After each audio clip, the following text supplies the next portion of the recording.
Hi guys, I'm here with Joe. He's a student at Electrical Training Center. Joe, show us what you did today. So I'm just screwing this old workbox onto the wall.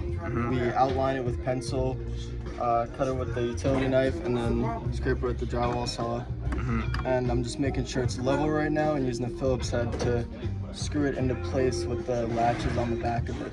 Those grab onto the wall behind it, and when I screw this in, it tightens those latches and holds the box in the wall.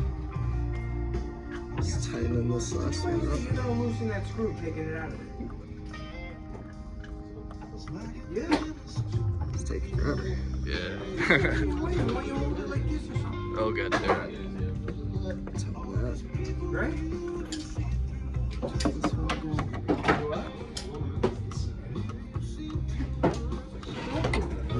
That's level right there. Doesn't move around. Yeah. Yeah. Nice and sturdy. Thank That's good, Joe. you.